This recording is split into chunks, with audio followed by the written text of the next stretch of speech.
त्यांची भूमिका अशा प्रकारच्या बुवाबाजीला उत्तेजन देण्याची कायम राहील. आपण पहा ना, गेल्या काही वर्षामध्ये किंवा काही काळामध्ये सत्ता स्थापनेसाठी, मतं मिळवण्यासाठी असे असंख्य बुवा आणि महाराष्ट्राने राजकारणामध्ये आणले. त्यांनी वारकरी संप्रदायाला राजकारणामध्ये ओढलं या लोकांनी. त्याच्यामुळे त्यांना ह्या लोकांचं वावडं नाही. काय सांगा, उद्या भविष्यामध्ये खरात बाबाचे खूपच अनुयायी आहेत म्हणून त्यांना भाजपमध्ये सुद्धा शुद्ध करून घेतलं जाईल. जे मंत्री किंवा जे इतर लोक आहेत त्यांची चौकशी सुद्धा व्हायला पाहिजे की तुमचं असं आत्मबल का घसरलं, तुमचा आत्मविश्वास का ढेपाळला मंत्री असताना की तुम्हाला या बुवाबाजीचा आधार घ्यावा लागला. मुख्यमंत्री किंवा त्यांचे लोक काय म्हणतात, काय ते म्हणे पाणी दिलं धरणातून कुठल्या तरी त्या बाबाच्या इथे. कोणत्या साली पाणी दिलं, कोणत्या कॅबिनेटने पाणी दिलं, कॅबिनेटची उपसमिती होती अशी माझी माहिती आहे. त्या उपसमितीवर कोण होतं याची जरा माहिती घेऊन बोललं पाहिजे. आपण या राज्याचे मुख्यमंत्री आहात, आपल्याकडून अत्यंत जबाबदार विधानं आणि भूमिका येणं गरजेचं असतं अशा संवेदनशील प्रश्नावर. तुम्हाला कोणाला तरी वाचवायचं आहे म्हणून काही काळापूर्वी जे दुसरं सरकार होतं त्याने म्हणे पाणी दिलं, अमुक केलं. हे अत्यंत थोतांडी प्रश्न आहे किंवा भूमिका आहे.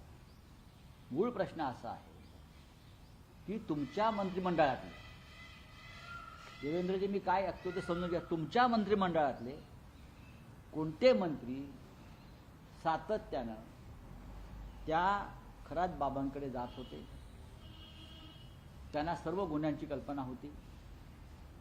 तुमच्या मित्र पक्षातले आमदार खासदार तिथे जात होते, ते त्यांना ताकद देत होते, बळ देत होते. मी असं कधीच म्हणणार नाही की भारतीय जनता पक्षाच्या नेत्यांबरोबर सुद्धा त्यांचे फोटो आहेत. कोणी कधी फोटो काढू शकतो.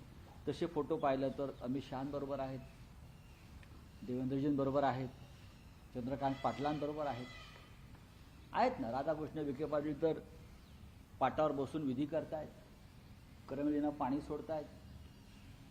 मी याच्यात जात नाही. मी एवढंच म्हणालो की तुमच्या मंत्रिमंडळातले जे भगतगण आहेत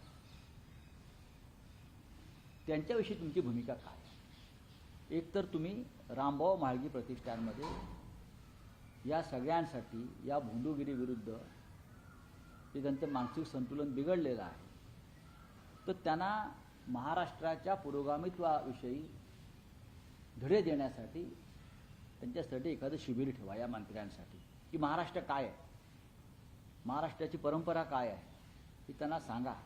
यात कोणीही राजकारण आणत नाही. राजकारण जर कोणी आणत असतील तर देवेंद्रजी आपण करताय, करू नका. ज्यांनी ज्यांनी आगोरी पूजा केली किंवा तिथे जाऊन वेगवेगळ्या पद्धतीने ज्या पूजा केल्याच्या चर्चा, त्यांच्यावरती अंधश्रद्धा निर्मूलन समितीच्या नवीन कायद्यानुसार गुन्हा दाखल व्हायला पाहिजे का, हे मी पहिल्याच दिवशी सांगितलं ना. यात नवीन काय, यात राजकारण आहे का. ही अंधश्रद्धा किंवा जादू टोणाविरुद्ध जो कायदा आहे त्या कायद्याचा वापर तुम्ही कधी करणार, सामान्य माणसावरच करणार, आदिवासी समाजावर करणार, पारधी समाजावर करणार.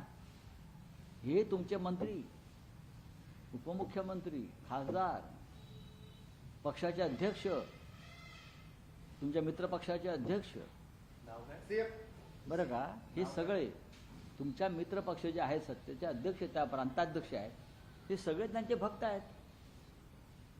तुम्ही त्यांच्यावरती त्यांचे कान उपटा, निदान कान तरी उपटा मुख्यमंत्री म्हणून.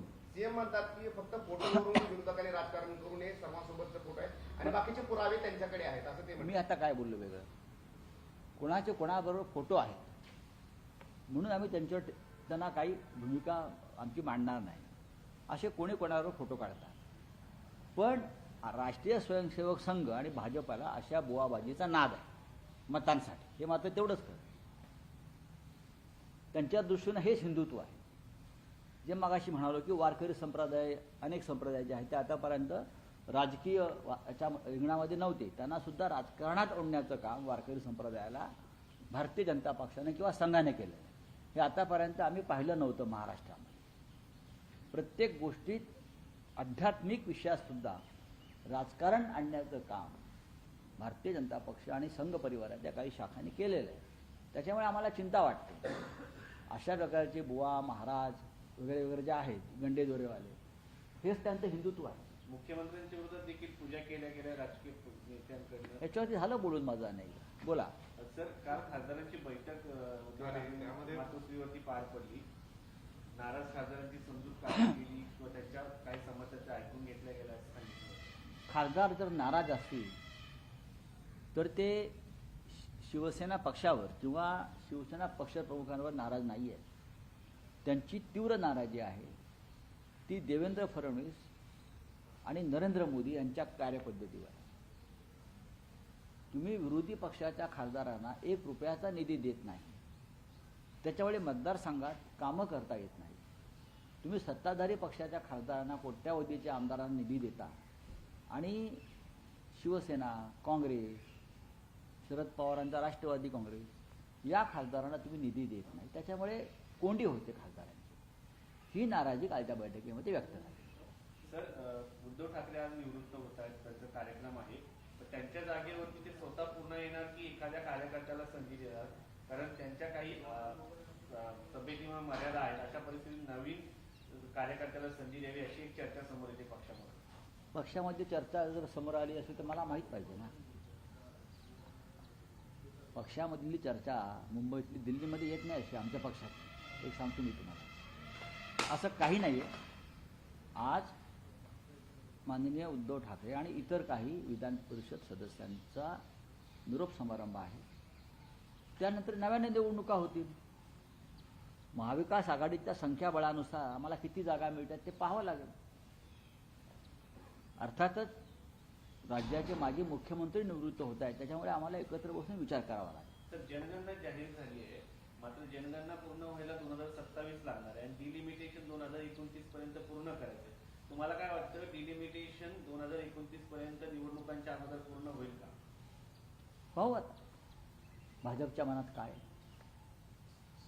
2029च्या निवडणुका डोळ्यासमोर ठेवून हे कशा प्रकारे मतदारसंघ आपल्या सोयीचे बांधतायत, तोडतायत, हळूहळू आता समोर येईल. एक वेगळी चर्चा सुरू झाली. एकनाथ शिंदे यांचा दिल्ली दौरा झाला होता, तर त्यावेळेस त्यांनी शरद पवार यांच्या खासदारांचं ऑपरेशन तुतारी जे आहे ते सुरू केलं होतं अशी माहिती समोर आलेली आहे. खरं म्हणजे ऑपरेशन तुतारीपेक्षा खरात बाबाचं ऑपरेशन मुतारी जे झालेलं आहे ना, लोकांना मूत मारण्याचं हे ऑपरेशन मुतारी त्यांच्यासाठी फार सगळ्यांसाठी महत्त्वाचं आहे तुतारीपेक्षा.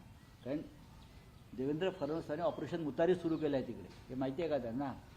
आणि या ऑपरेशन मुतारीमुळे अनेक मंत्रिमंडळातले फडणवीस यांचे सहकारी भविष्यात अडचणीत येणार आहेत. फडणवीसांनी हे ऑपरेशन उगाच सुरू केलेलं नाही, त्यांच्या हातामध्ये काही मजबूत अशा गोष्टी लागलेल्या आहेत. या महाराष्ट्रामध्ये राजकारण कोणत्या अघोरी पद्धतीने केलं जातं. सगळेच आमचा विश्वास नाही, आम्ही धंदे करत नाही कधी, पण एकमेकांवरती जे काय आपल्या महाराष्ट्रात जादूटोणे सुरू आहेत, महाराष्ट्र ही बहुतेक देशातली जादूटोणांची राजधानी होईल, केली जाईल विकासात, असं दिसायला लागलंय मला. आता बोला, आता आवर काय. पार पडतो आहे, कोण कोण येणार आहे, काय नक्की मुद्दे असतो? पहा की आज अनलाइकली पॅराडाईज हे इंग्रजी आणि नरक में स्वर्ग हे हिंदी, या 2 पुस्तकांचं प्रकाशन आज कॉन्स्टिट्यूशन क्लबच्या मावळणकर हॉलमध्ये होईल. हे मूळ पुस्तक मराठीतलं आहे, त्याचं प्रकाशन आधीच मुंबईत झालेलं आहे, पण दिल्लीमध्ये या पुस्तकाचं प्रकाशन होणं अत्यंत महत्त्वाचं होतं. कारण मी नाही तर माझ्यासह अनेक राजकीय कार्यकर्ते यांचा ज्या प्रकारे सरकारने छळ केला आणि त्या छळातून सुद्धा आम्ही उभे राहिलो. मग अरविंद केजरीवालजी असतील, संजय सिंग असतील, साकेत गोखले असतील, मी असेल, मनीष सिसोदिया असतील, सौरभ भारद्वाज असतील, असे अनेक लोक आहेत. ह्या सगळ्यांपासून काही प्रेरणा कोणाला घेता आली राजकीय कार्यकर्त्यांनी, त्यासाठी हे पुस्तक आहे. आणि त्या पुस्तकाचं प्रकाशन करण्यासाठी आज कपिल सिब्बलजी, अरविंद केजरीवालजी, Digvijay Singh, Jaya Bachchan, Derek O'Brien, Sanjay Sharma 4PM न्यूजचे एडिटर आहेत, असे काही प्रमुख लोक आहेत, साकेत गोखले आहेत. आणि हा कार्यक्रम संध्याकाळी 6:30 वाजता मावळणकर सभागृहात आहे. पंतप्रधान नरेंद्र मोदी यांनी काल हाय लेवल बैठक घेतली होती सध्याच्या परिस्थितीवरती, काय सांगाल? हे हाय लेवल वगैरे का असतं मला माहीत नाही. मुळात त्या सरकारला कोणती लेवलच नाही आहे. बोले आप क्या है? प्रधानमंत्री कल उच्च स्तरीय बैठक की अध्यक्षता किए. हालात जो मिडिल ईस्ट में बने हैं, देश में जो ये देश की, भारत देश की भूमिका क्या है कोई बता नहीं सकता है. मिडल ईस्ट में जो मिनी वर्ल्ड वॉर चल रहा है, mini world war, Iran, Israel, America, Lebanon, बाद में अंडरग्राउंड रशिया, चाइना और सब गल्फ कंट्रीज, ये बहुत खतरनाक मोड़ पर ये युद्ध आया है. भारत 140 करोड़ का देश है, सबसे बड़ा देश है, लेकिन आज तक प्रधानमंत्री हमारे मोदी जी ने इस युद्ध के ऊपर अपनी भूमिका, अपना मत व्यक्त नहीं कर पाए. ये डर किस बात का है? आप बताइए आपकी भूमिका क्या है? आप इजराइल जाकर आए और युद्ध शुरू हो गया. आपने प्रेसिडेंट ट्रंप से एक गुलामी का एग्रीमेंट कर दिया है और आज युद्ध होने के 23 दिन बाद भी आपने भारत की भूमिका के बारे में स्पष्ट मत व्यक्त नहीं किया है. तो हाई लेवल मीटिंग का मतलब क्या है? इस प्रकार की हाई लेवल मीटिंग आप करते हो तो देश को बताना चाहिए, ऑल पार्टीज को बताना चाहिए कि हमारी भूमिका क्या है और हम आगे क्या करने जा रहे हैं. सर, महाराष्ट्र विधायक अमोल मिटकारी ने सर जो सवाल खड़े किए हैं अजित पवार के विमान फ्लैश पे, उन्होंने कहा कि कुछ दिन पहले भी कुछ जादू टोना वगैरह. बात ऐसी है कि उस बारे में अजित पवार जी की पत्नी जो डिप्यूटी सीएम है उनको भी चिंता होनी चाहिए और इस बारे में सुमित्रा पवार जी ने भी अपनी भूमिका व्यक्त करनी चाहिए. सर, राज्यामध्ये लव जिहादवर बोलणारे अनेक नेते आहेत, पण त्यांनी खराब प्रकरणावर अद्याप बोलले नाहीये. एकनाथ शिंदे यांचं नाही नाही, त्या खराचं नाव जर सुलेमान, अब्दुल, बरं का, सलीम वगैरे असतं तर बोलले असते.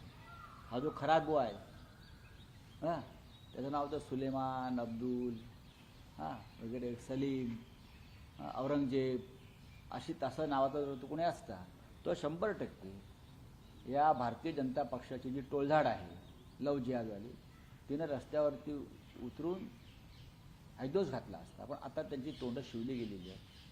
हे यांचं ढोंगी हिंदुत्व आहे. गेले 5 दिवस मौन आहे. कोणाचं? शिंदेंचं. मला माहीत नाही.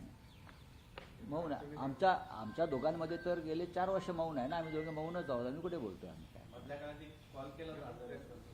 ठीक आहे, चला, थँक्यू. अडचणीत आलेले आहेत असं वाटतंय. देवेंद्र फडणवीस नक्की त्यांना अडचण जाणणार. त्यासाठी हां, त्यासाठी